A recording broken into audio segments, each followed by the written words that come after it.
ರೆಸ್ಟೋರೆಂಟ್ಗಳಲ್ಲಿ ಮಾಡುವಂತಹ ಟೊಮೆಟೊ ಸೂಪ್ನ ಹೇಗೆ ಮನೆಯಲ್ಲಿ ಅತಿ ಸುಲಭವಾಗಿ ಮಾಡ್ಬೋದು ಅಂತ ಈ ವಿಡಿಯೋದಲ್ಲಿ ನೋಡೋಣ. ನಮಸ್ತೆ, ನಾನು ಅಕ್ಷತಾ.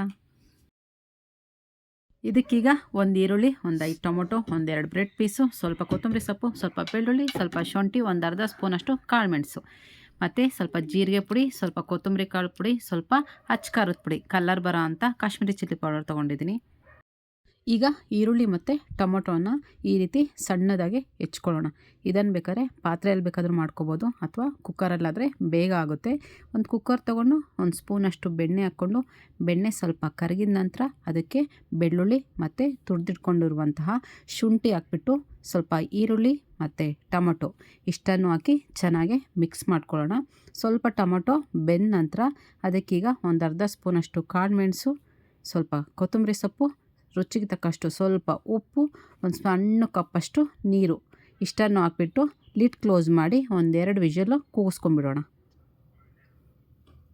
ಇದೀಗ ತಣ್ಣಗಾಗೋ ಅಷ್ಟರಲ್ಲಿ ಒಂದು ಪ್ಯಾನ್ ಇಟ್ಬಿಟ್ಟು ಒಂದು ಸ್ವಲ್ಪ ಎಣ್ಣೆ ಹಾಕ್ಬಿಟ್ಟು, ಈಗ ಬ್ರೆಡ್ ಕಟ್ ಮಾಡ್ಕೊಂಡಿರ್ತೀವಲ್ಲ ಆ ಬ್ರೆಡ್ ಹಾಕ್ಬಿಟ್ಟು ಕಲ್ಲರ್ ಬರೋವರೆಗೂ ಫ್ರೈ ಮಾಡಿಕೊಂಡು ಅದನ್ನು ತೆಗೆದುಬಿಡೋಣ. ಅಷ್ಟರಲ್ಲಿ ಕುಕ್ಕರ್ ಕೂಡ ತಣ್ಣಗಾಗಿರುತ್ತೆ. ಕುಕ್ಕರ್ ಮುಚ್ಚಳ ತೆಗೆದ್ಬಿಟ್ಟು ಒಂದು ಸ್ಪೂನ್ ಸಹಾಯದಿಂದ ಈ ರೀತಿ ಎಲ್ಲ ನೀಟಾಗಿ ಮಸ್ಕೊಳ್ಳೋಣ. ಈಗ ಸೋಸೋ ಸಹಾಯದಿಂದ ಈ ರೀತಿ ನೀಟಾಗಿ ನೀರನ್ನೆಲ್ಲ ಸೋಸ್ಕೊಂಡು ಉಳಿದಿರುವಂತಹ ಟೊಮೊಟೊ, ಈರುಳ್ಳಿ ಮತ್ತು ಮಸಾಲೆ ಸಣ್ಣ ಜಾರೊಳಗೆ ಹಾಕ್ಬಿಟ್ಟು ನೀಟಾಗಿ ಪೇಸ್ಟ್ ಮಾಡ್ಕೊಳ್ಳೋಣ. ಹಾಗೆ ಇದೇ ರೀತಿ ನೀಟಾಗಿ ಅದರಲ್ಲಿರೋದನ್ನೆಲ್ಲ ಸೋಸ್ಕೊಂಡ್ಬಿಡಬೇಕು.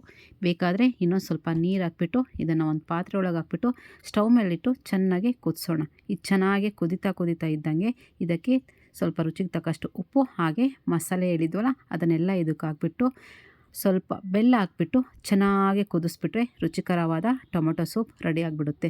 ಚಳಿಗಾಲದಲ್ಲಿ, ಮಳೆಗಾಲದಲ್ಲಿ ಈ ರೀತಿ ಸೂಪ್ ಕುಡಿತಾ ಇದ್ದರೆ ವಾವ್, ಸೂಪರಾಗಿರುತ್ತೆ. ನೀವು ಟ್ರೈ ಮಾಡಿ ಹೇಗಿತ್ತು ಅಂತ ಕಮೆಂಟ್ ಮಾಡಿ. ಒಂದೇ ಒಂದು ಲೈಕ್ ಕೊಡಿ, ಫಾಲೋ ಮಾಡಿ.